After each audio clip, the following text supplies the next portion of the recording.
Welcome to Saga's lifestyle. சிவப்பு தண்டுக்கீரை கூட்டு எப்படி செய்யலான்னு பார்க்கலாம்.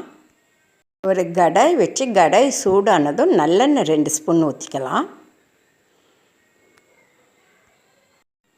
எண்ணெய் நல்லா சூடாகட்டும். எண்ணெய் சூடாயிடுச்சு. 1/2 ஸ்பூன் கடுகு உளுத்தம்பருப்பு போட்டுக்கலாம். நல்லா கடுகு பொரியட்டும். சீரகம் 1/4 ஸ்பூன் போட்டுக்கலாம். கடுகு பொரிஞ்சிருச்சு. 5 பல் பூண்டு தட்டி வச்சுருக்கேன், அதையும் போட்டுக்கலாம்.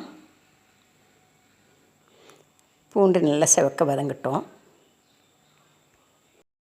பூண்டு வதங்கினதுக்கு பின்னாடி சின்ன வெங்காயமும் காஞ்ச மிளகாவும் போடலாம். 15 சின்ன வெங்காயமும் 5 காஞ்ச மிளகாவையும் கட் பண்ணி வச்சுருக்கேன். போட்டு நல்லா கலந்து விடலாம். இதுவும் நல்லா செவக்க வதங்கட்டும். எப்பவும் பூண்டு வதங்கினதுக்கு பின்னாடி சின்ன வெங்காயம் அந்த மாதிரி போட்டு ஒவ்வொன்றும் வதங்க தனித்தனியாக டைம் கொடுத்தோமா ரொம்ப டேஸ்டியாக இருக்கும். 3 சின்ன தக்காளி பழத்தை கட் பண்ணி வச்சுருக்கேன், அதையும் போட்டு நல்லா வதக்கலாம். இந்த வெங்காயமும் தக்காளியும் நல்லா வதங்க கொஞ்சமாக உப்பு போடலாம். ரொம்பவும் கொஞ்சமாக கவனமாக போடணும். எப்பவும் கீரைகளுக்கு ரொம்பவும் கொஞ்சமாக தான் உப்பு தேவைப்படும். ஒரு 10 கல்லுப்பு போட்டுக்கலாம். நல்லா கலந்து விடலாம். சீக்கிரம் செவக்க வதங்கிடும். மஞ்சத்தூள் 1/2 ஸ்பூன் போட்டுக்கலாம். இந்த கீரை கூட்டை அப்படியே சாதத்தில் பிசைஞ்சு சாப்பிட்லாம், அவ்வளவு டேஸ்டியாக இருக்கும். தக்காளியும் வெங்காயமும் நல்லா வதங்கிருச்சு. நான் 2 கட்டு சிவப்பு கீரையை கட் பண்ணி கழுவி வச்சுருக்கேன். கீரையை போட்டுக்கலாம். கீரை நிறையா இருக்கும், ஆனால் சுண்டினது கொஞ்சமாக போயிடும். அதனால் உப்பு இப்போ போடக்கூடாது. நல்லா கீரை வதங்கினதுக்கு பின்னாடி கொஞ்சமாக உப்பு போட்டுக்கலாம். இப்போ நல்லா கலந்து விடுவோம். இந்த சிவப்பு தண்டுக்கீரையில் நிறைய சத்து இருக்குதுன்னு சொல்லுவாங்க. உடல் இளைக்கணும்னு நினைக்கிறவங்க வாரம் 2 முறை சாப்பிட்லாம். இந்த கீரையிலேயே தண்ணி விடும், அதனால் 1/2 கிளாஸ் தண்ணி மட்டும் ஊற்றிக்கலாம். கலந்து விட்டு மூடி போட்டு வைக்கலாம். ஒரு 5 நிமிஷம் மூடி போட்டு வைக்கலாம். உடம்பை குளிர்ச்சி செய்கிற தன்மை இந்த கீரைக்கு உண்டு.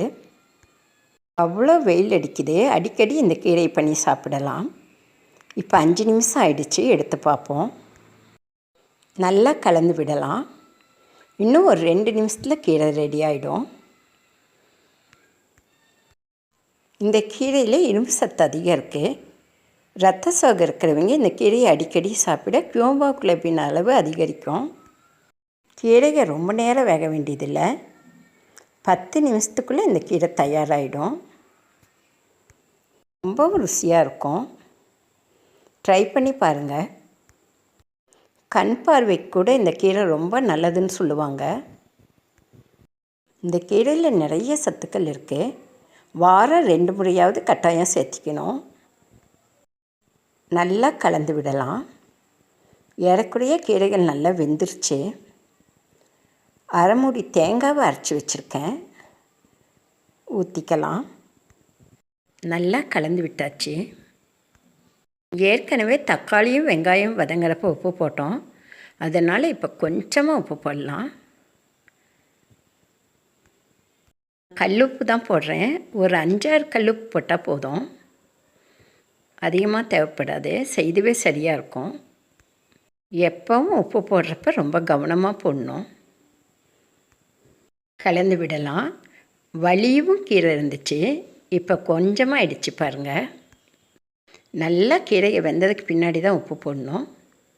நான் 1/2 மூடி தேங்காவை அரைச்சி எடுத்து வச்சுருக்கேன், அதையும் ஊற்றிடலாம். வெறும் தேங்காவை மட்டும்தான் அரைச்சி வச்சுருக்கேன். தேங்காய் ஊற்றின பின்னாடி நல்லா கலந்து விடலாம்.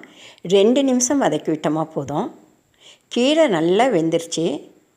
இந்த தேங்காய் ஒரு 2 நிமிஷம் கலந்துருந்தால் போதும். சூப்பர் டேஸ்டியான கீரை கூட்டு ரெடி ஆகிடுச்சு. அப்படியே சாப்பிடலாம், அவ்வளோ டேஸ்டியாக இருக்கும். நல்லா கலந்து விட்டு அப்படியே 2 நிமிஷம் விடலாம்.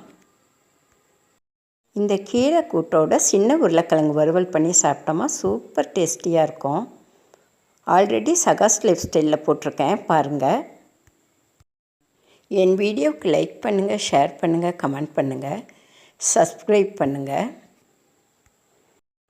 யூடியூப் தொடங்கிய சில மாதங்கள்லேயே 1000 பேருக்கு மேலே சப்ஸ்கிரைப் பண்ணியிருக்கிறீங்க. உங்கள் எல்லாருக்கும் என் மனமார்ந்த நன்றிகள். நான் எல்லோரும் சமைக்கக்கூடிய ஈஸியான டேஸ்டியான சமையலை தான் போடுறேன். தொடர்ந்து ஆதரவு தாங்க. என் வீடியோ பார்த்த உங்களுக்கு என் மனமார்ந்த நன்றிகள். நம்ம அடுத்த வீடியோவில் சந்திப்போம்.